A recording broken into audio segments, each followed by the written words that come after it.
Yeah. Okay.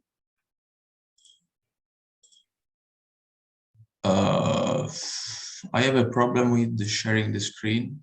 Say to me that you have. Okay, you are not co-host right now. Yes, you are co-host now. You can share. Okay. Okay, perfect.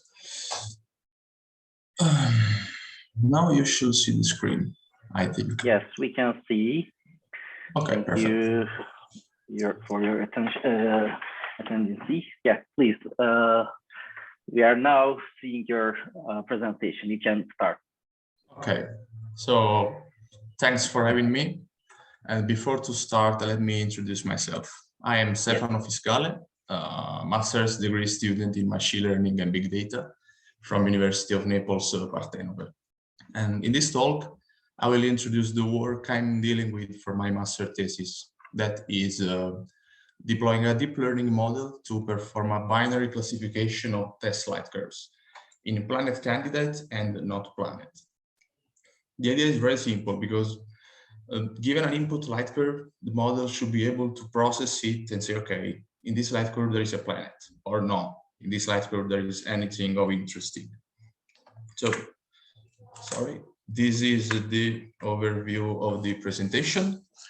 I will provide some background information in order to introduce you in the problem. After, we will analyze in details the data we used, the architecture of neural network, and concluding with the experimental results and the future direction of this work. So let's start. And as you know, in the last few decades, we have found thousands of worlds around other stars. And the Transiting Exoplanet Survey Satellite, or TESS, is the last NASA exoplanet mission that is helping us to find many more of these worlds. And in particular, TESS aims to find thousands of new planets orbiting brighter nearby stars, and it's building upon the legacy of Kepler mission. But the big difference with Kepler is that TESS is going focus on nearby bright stars that are sprinkled across the whole sky. And for this reason, it's providing to us a huge amount of data to analyze. The method TESS is using to search for signs of new exoplanets is the transit, the same as Kepler mission. And the idea of transit method, is very simple, because as planet passes in front of each star, it blocks some of the light, causing a slight drop in brightness. And if we observe periodic dips in the visible light emitted from the star, so these dips could be traceable to a planetary transit. But the problem is that in a real scenario, you can note that test photometric observations are really noisy. And the process of identifying transit in a single light curve could require several hours or days, even for an expert team of human betters. No, so now, if you imagine that TESS is providing to us about 1 million new light curves each month, only from its full frame images, human betting alone becomes unsustainable in time terms. So that's our idea. We have to generate a big input dataset composed of light curves labeled in planet or not planet. Let's say that this is our ground truth on which we train a convolutional neural network in order to perform a fast and readable binary classification of test light curves. So now we start to analyze the process of building a standardized input dataset. In general, deep learning models need to be trained on big dataset due to their complexity. And with complexity, I mean the number of neural network parameters to be optimized during the training process. And for this reason, since few tests labeled the samples exist to date, we decided to rely on data collected by the Kepler telescope. Specifically, we exploited the features provided by the Kepler South-Vetter Planet Candidate Catalog, data release 24, that contains about 15,000 labeled light curves in order to generate a bigger training set with respect to that of TESS. And once we get the dataset on which to rely, we need to apply a series of data pre-processing techniques, such as data cleaning, smoothing, and binning, in order to remove instrumental systematics, noise, and achieve a standardized training set to feed as input to our model. And in the figure below, you can see that starting from the raw light curve on the left side, we generate two input representations, a global view and a local view. So the global view is a representation of the entire light curve, while the local view is simply a zoom-in representation on the transit event. And we partially sped up the above process exploiting the power of GPUs. Now we pass to examine the convolutional neural network we used.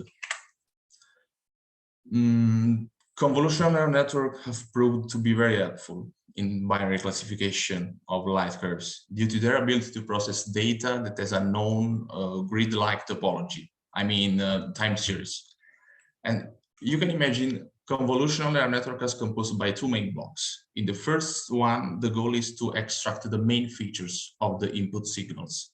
And the second blocks aim to perform the classification task. And in the figure, you can see the general architecture of the model we used. We process both input views through two disjoint convolutional and pooling layers with the aim of extract and then shrunk the main features of the signals. And after we combine the output achieved from both columns in order to perform the classification task.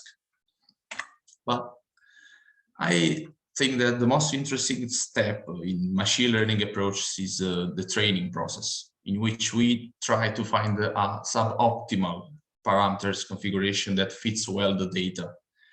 And more in details, the training process aims to minimize a cost function C that measures the distance of network's prediction fxi, where xi is the generic input light curve, from the true labels. And in our case, the cost function we used is the well-known binary cross entropy, one of the most suitable loss function used in such problems. So we perform the training by simply minimizing this cost function with respect to the network parameters W. And we do this by using the Adam optimization algorithm. In the next section, we analyze the experimental results.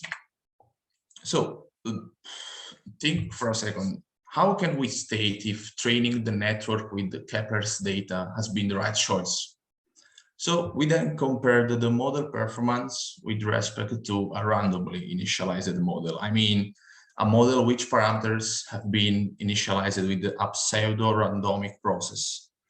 As test set, we considered the 1,280 light curves from ExoFop, a subset of test dataset. And as clearly shown by the confusion matrices, the random initialized model on the right panel classifies almost 86% of the entire test set as false negatives, while our pre-trained model on the left panel shows a much better generalization across test data, classifying correctly the majority of transits, and as false negatives, only 25% of them. So, as conclusions, the next step is to perform the fine-tuning. This means that we will freeze the parameters that the model learned in the feature extraction block in blue, and then train the fully connected layers only to perform prediction on test data. By doing so, we will increase both the performance of our model and its efficiency. This because by leveraging on well-fit network parameters, we can achieve a better performance even with few test labeled data, rather than performing another training with test data from scratch. And moreover, this is also an interesting part. By only training fully connected layers, we solve an optimization problem that is computationally far less expensive, because we only have to learn hundreds or thousands of parameters instead of the 9 million of the entire network, because most of the parameters are in the feature extraction block that we freeze. Finally, in this work, we presented the deep learning model we are deploying to perform a reliable binary classification on test light curves. And the gain of performance we achieved by using the transfer learning approach is confirmed by the experimental results performed on test data. And now we are working on the candidates provided by Lisa Kaltenegger in her catalog in order to build a big labeled dataset that we will use as training set to perform the aforementioned fine-tuning operation. So if you have some questions, please, you can also direct message me on Slack or via email. And here, I hope you can find some interesting references if you like this research field of exoplanets. Thank you.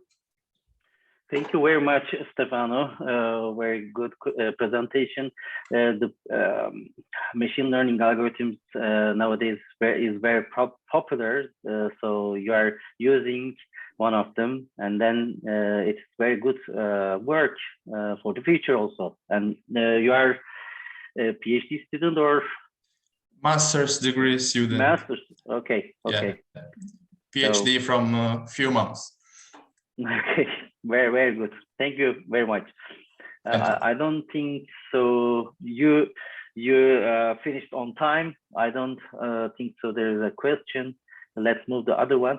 Tomorrow morning, I'm going to explain the big data and machine learning, but not in that case, giving a very general concept and how we use that.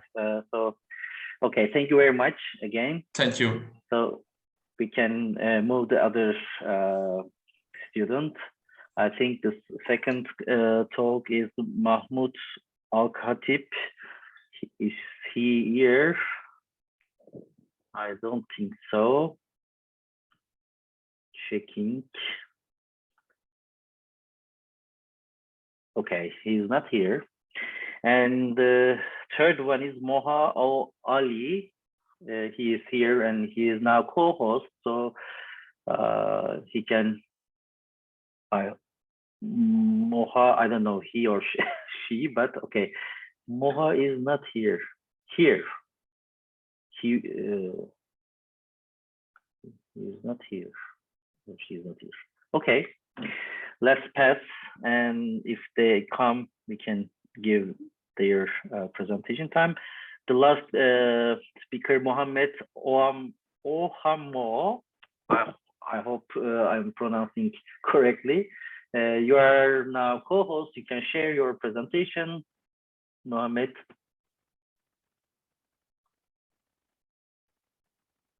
Okay, we can see your presentation, your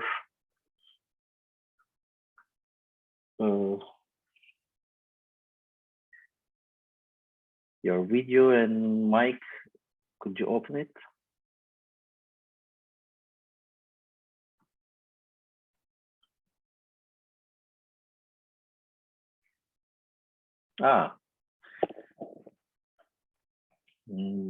Mohammed and Moha are in the same group. Who is going to present?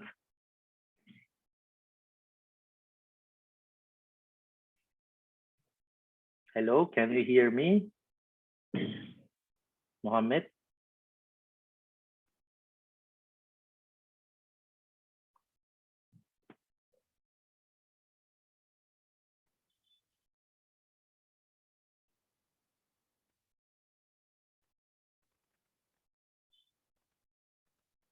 No, Mohammed, we could see your presentation, but you close it. Are you going to, okay. Again, you are sharing. Can you open your video and camera and mic, please?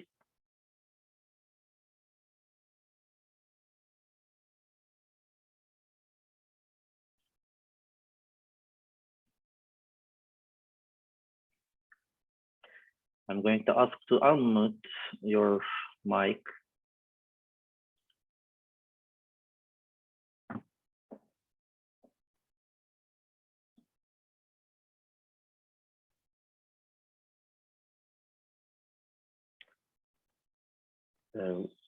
What is the problem? I don't understand. Mohammed, could you write, if you can hear us, you can write to us. Otherwise, we can see your presentation.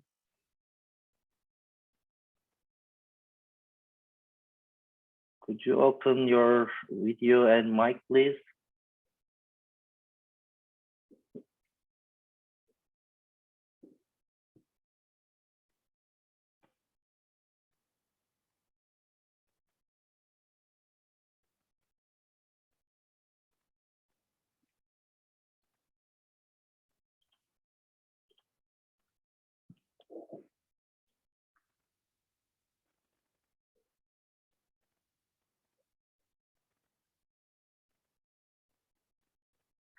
Can you write the chat box, Mohammed? Could you hear us again? We could see your presentation. Attendees, okay. Lenovo, asking by hand. Could you write your name to Lenovo? Who are you? We don't know. Okay, I'm giving to you a panelist, so you can join us. Let's see, who are you? Lenovo. There's I think a computer problem. Huh. I have a problem in micro. In micro, not in micro, I guess.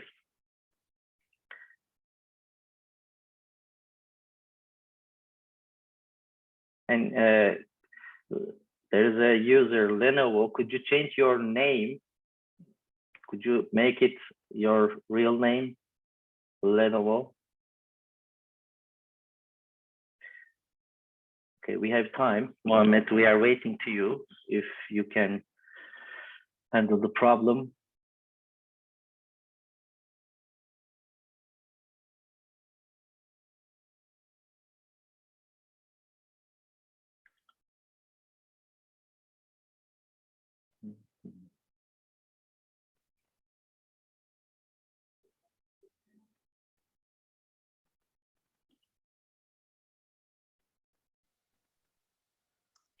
Hello. Hello. Now we can hear. I'm sorry, I have Yes. a problem with my connection. That's why I am late. Thank you. Okay, okay. You can share. Yes, I can.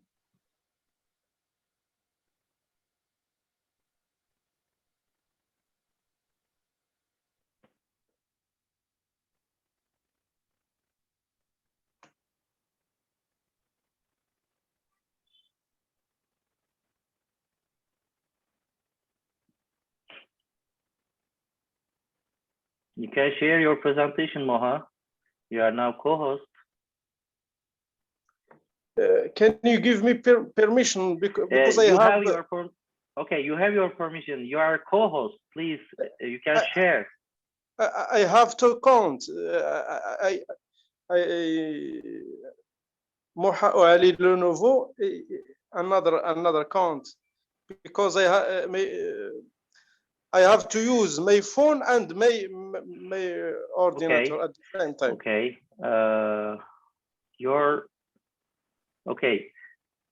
Your two accounts we can see here. Both are co-hosts. Okay. Yes. Both are co-hosts. Thank you.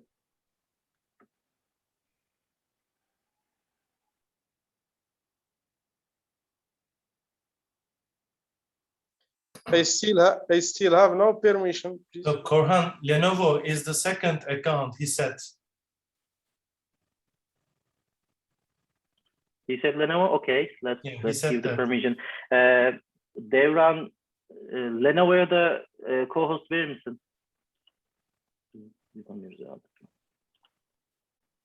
Okay.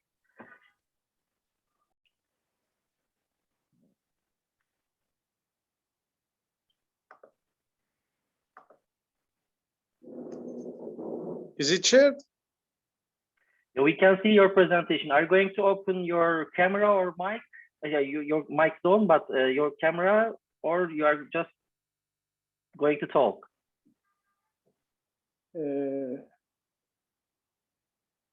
You can talk. How? Yeah. I don't know how can I open it, because I know that it opens automatically, but No, your presentation is working, but the camera is not. okay, we'll continue without Without camera. Okay, you can continue, please. Okay, thank you. Good afternoon, ladies and gentlemen. I am Moha Ouali from the Sultan Moulay Slimane University, Bni Mellal, Morocco. I would like to thank the organizing community for giving us this chance to present our works. So my presentation is entitled Laser-Assisted Higgs Pair Production in Inert Higgs Doublet Model. It is divided into 4 parts. The first part is an introduction. The second part is about the theoretical calculation of the differential cross-section. The third part deals with the results and discussion. And finally, I will finish with a short conclusion. The standard model of particle physics is a successful model. It describes all known elementary particles, which are fermions and antifermions. The fermions are divided into categories, which are quarks and leptons. This model describes also the 3 of the 4 fundamental forces, which are the electromagnetic force, the weak interaction, strong interaction, and gravitation. Each forces is carried by gauge bosons, each carried by one of the gauge bosons, which are gamma, W plus minus, Z boson, which are massive particles, and the strong interaction is carried by the gluons. And finally, the gravitation is carried by a graviton, which is expected to have a spin too.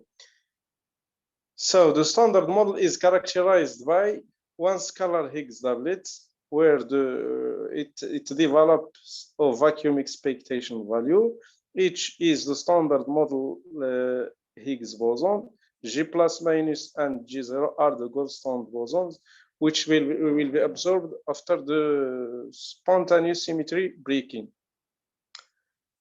Although the physical properties of the Higgs boson look compatible with the standard model prediction, there are some mysteries that standard model does not explain. For instance, it does not explain the existence of dark matter, and also it does not include gravity. Also, it does not explain why there are so many generations of particles. So physicists search for new physics beyond the standard model. One of the simplest extensions of the standard model is called inert Higgs doublet model, which contains an additional Higgs doublet. This additional Higgs doublet contains a pair of charged Higgs and one CP odd and also one CP even Higgs. Now, the aim of this work is to study the effect of the laser field on the charged Higgs boson production via electron-positron annihilation. This process is described by is given by the Feynman diagram as presented in Figure 1, where the electron and positron annihilate each other to give a Z or gamma bosons. These bosons are unstable particles and they decay immediately to a pair of charged Higgs. Now, the scattering matrix element for this process is given by the equation 1. The electron and positron are embedded in a circularly polarized laser field. Therefore, they are described by Dirac-Volkoff states as in equation 5. The charged Higgs bosons are massive particles, and for the intensity considered in this work, they will not interact with the electromagnetic field. Thus, they are described by free by free state, is given by equation 6. Now, after necessary replacement, you find that the scattering matrix element is given by equation 7, where the delta function ensures the conservation energy law, and the quantity A gamma n and A z n are given by equation 8 and 9 as a function of Bessel functions. Now, the final expression of the differential cross section is given by equation 10, where the function g prime is given by equation 11. The total cross section is obtained by numerically integrating the differential cross section over the solid angle d omega. Now let's move to the results and discussion. The first step in this discussion is to show the variation of the laser-assisted partial total cross section as a function of the laser field strength and frequency, and also as a function of the number of exchanged photons. This number of exchanged photons can be negative or positive. The positive value of n corresponds to the absorption, and the negative value corresponds to the emission. Now, regardless of the laser parameters, we observe that the total cross section of the emission is the same for the absorption for a given number n. From this table, also we can conclude that laser-assisted total cross section becomes 0 for a number of exchanged photons. This number, for instance, for the laser field intensity, for the laser field strength, which is equal to 10 to the power 6 volt per centimeter, and the frequency 2 electron volt, is equal to minus or plus 50 photons. It is called a cutoff. Now, the cutoff for the laser field strength 10 to the power 6 volt per centimeter and the frequency 1.70 electron volt is equal to plus or minus 120. Thus, we can conclude that the cutoff increase by decreasing the laser field frequency or by increasing the laser field strength.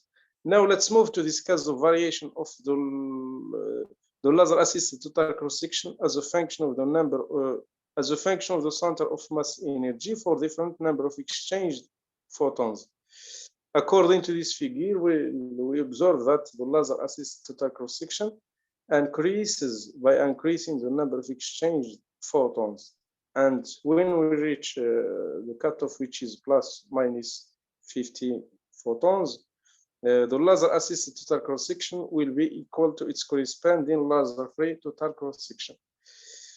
Now let's move to study the variation of the total cross-section as a function of the charged Higgs boson mass. From this figure, we see that the laser-assisted total cross-section decreases by increasing the laser field intensity. Now, to have a complete picture, we have plotted in figure 5 the laser-assisted total cross-section as a function of the center of mass energy and also as a function of the charged Higgs mass for different laser frequency. We see from these figures that the laser-assisted total cross-section increases by increasing the laser frequency. To conclude, the partial total cross-section as a function of the number of exchanged photons presents cut-offs at two edges which are symmetric with respect to n equal to 0, and the circularly polarized laser field reduces the total cross-section by several orders of magnitude, and this result depends on the laser parameter. Also, the phenomena of emission and absorption of photons increase by increasing the laser field strength or by decreasing its frequency. This work is published in Physics Letters B. Thank you for your attention. Thank you very much for your presentation. Okay. I don't think so. There's a question. Okay, let's move the other speaker. Moha Ali, are you going to? Yes, I am Moha Ali. No, you are It's Moha. me. There's also Mohammed, right? Mohammed Omao. If I'm pronouncing correctly, I don't know. Are you going to present? Oh, good. Thank you very much. We can see your presentation now again. Please, you can start. Can you see my screen? We can see your presentation, but the mic or your sound is a little bit coming from deep.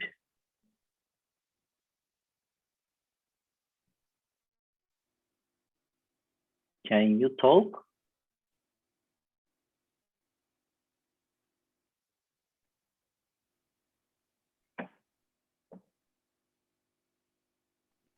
So, hello everyone. First of all, I would like to thank the organizing committee of this school for the opportunity they give us to participate and present this presentation.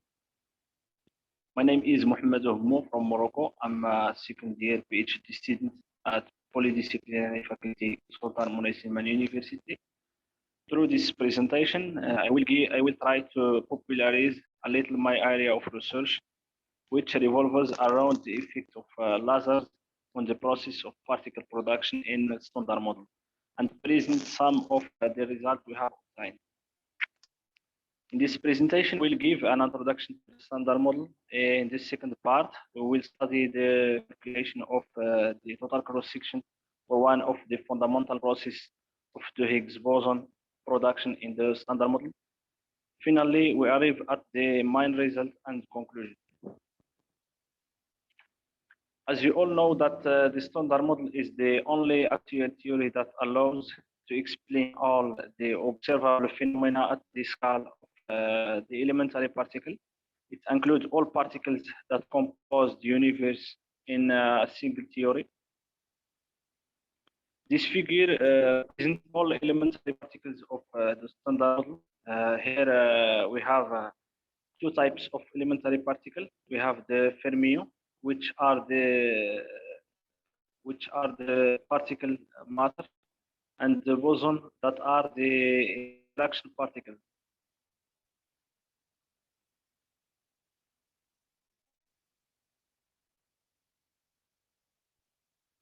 The aim of our work is to study the Higgs boson production via the Higgs-Ralong process, which is represented by the following Feynman diagram.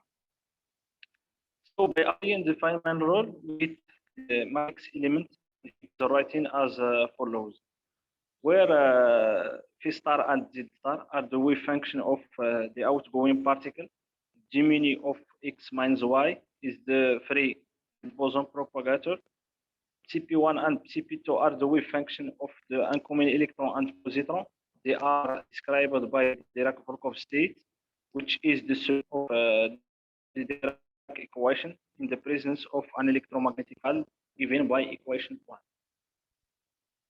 Here we consider the laser field chromatic, well polarized. For example, here we consider the circular polarization and define mathematically by a classical for potential given by equation 3, where the quantity A1 square equal to A2 square equal the laser field strand divided by the laser frequency square, which are the two quantities that characterize the electromagnetic field. So the total cross section is calculated by dividing the square matrix element by the incoming particle current. We multiply the results obtained by the density of final state, and by summing over the final state and averaging over the initial state, we get the partial differential cross-section, which is given by equation 5. The total cross-section is obtained by performing a numerical integration over the solid angle of omega. Now let's move to the result discussion. This figure shows the total cross-section for the Higgs-Ralong production in the presence circularly polarized laser file.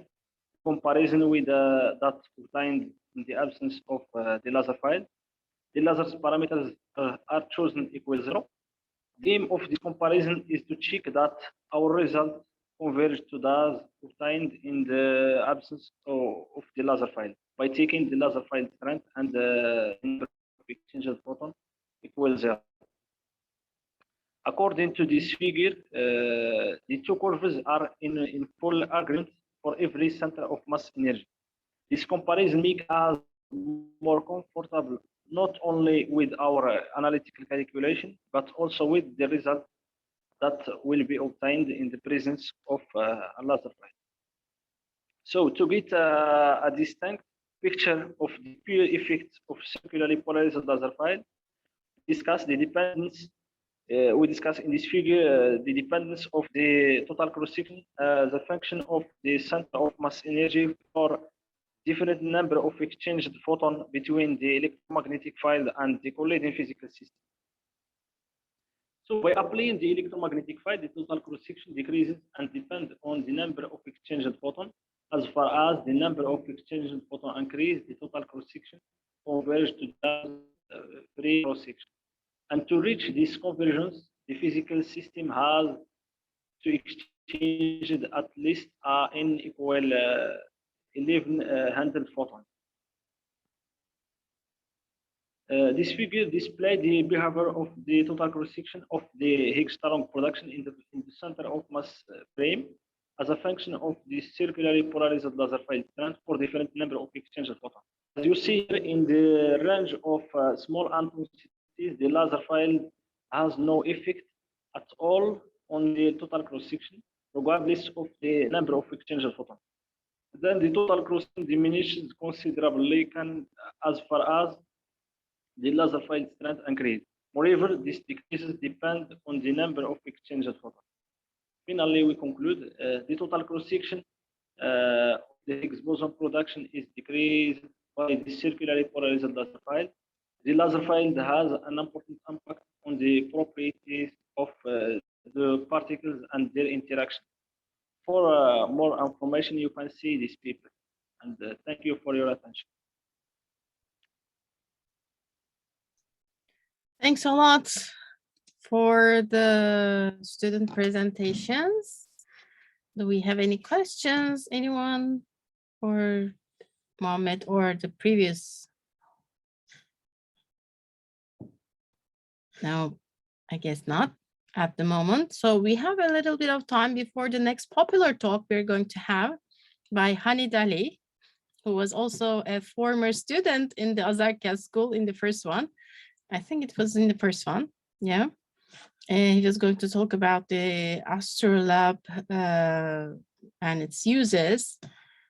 And let me see if he's here, but still we have some time, so let's give a break. You can grab your coffee and come back. This is gonna be a popular talk about Astrolabs.